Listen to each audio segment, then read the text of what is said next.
چند اشعار چونکہ یہ بزم اہل بیت کرام کی پاک بارگاہ کے اندر خراج تحسین پیش کرنے کے لیے سجائی گئی ہے، تو ایک کلام جس کے بعد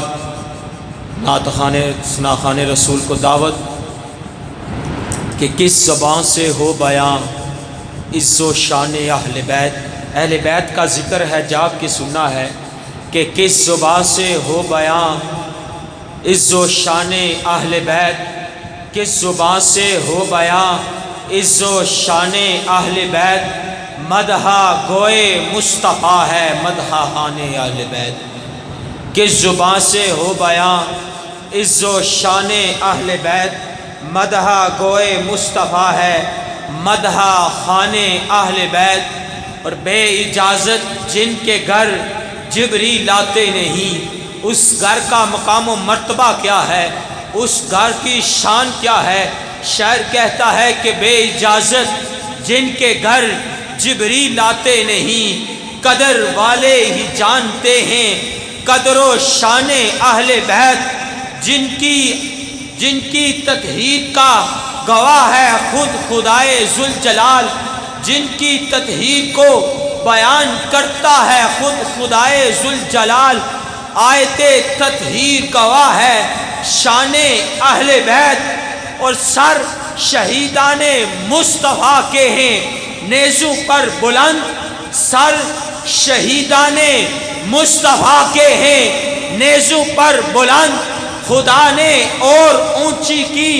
قدر و شان اہل بیت، اور زخم کھانے کو تو آب تیغ پینے کو دیا، زخم کھانے کو تو آب تیغ پینے کو دیا، کیا خوب دعوت کی بلا کر اے دشمنان اہل بیت، اے شباب فصل گل یہ چل گئی کیسی ہوا، اے شباب فصل گل یہ چل گئی کیسی ہوا، جل رہا ہے لہلہاتا بوستان اہل بیت، اہل بیت پاک سے، اہل بیت پاک سے گستاخیاں بے باکیاں، لعنت اللہ علیکم دشمنان اہل بیت۔ اور بے ادب گستاخ فرقے کو سنا دو اے حسن، بے ادب گستاخ فرقے کو سنا دو اے حسن، یوں کہا کرتے ہیں سنی داستان اہل بیت، بے ادب گستاخ فرقے کو سنا دو اے حسن، کیوں کہا کرتے ہیں سنی داستان اہل بیت۔ نہایتی عزت و احترام کے لائق جناب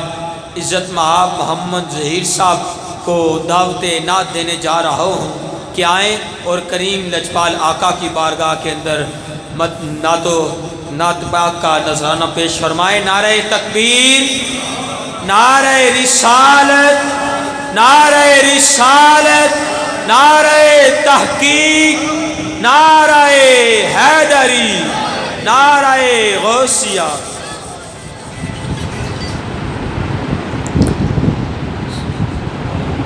صلی اللہ علیہ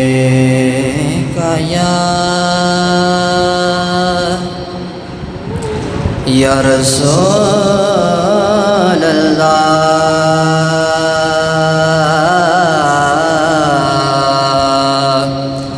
وسلم علیکہ یا حبیب اللہ۔ اے خدا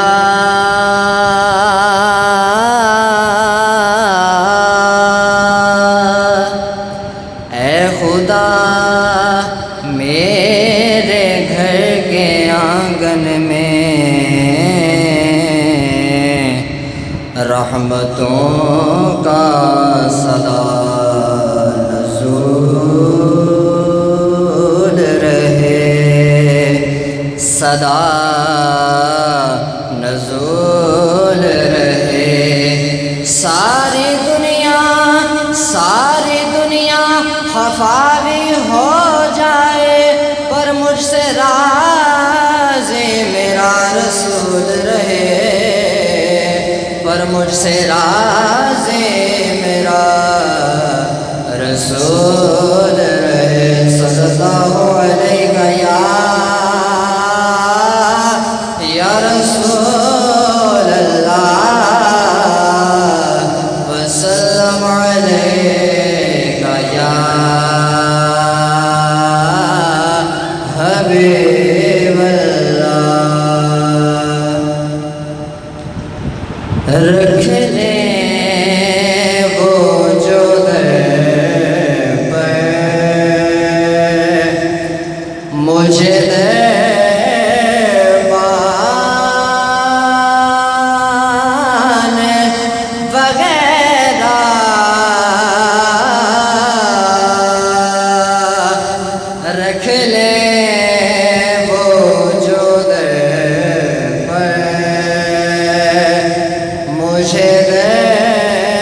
مہمان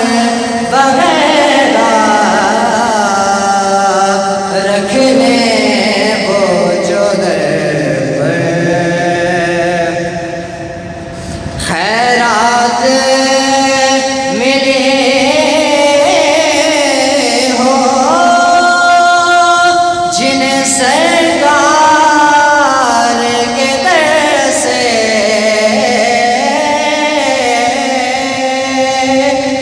خیرات ملے ہو جنہیں سرکار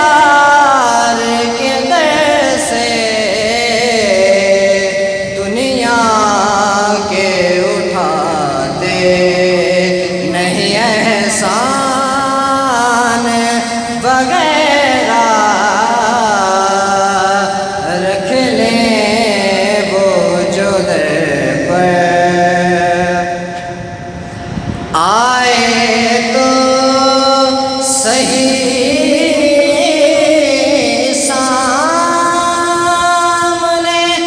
تیرے منگتے کے مقابل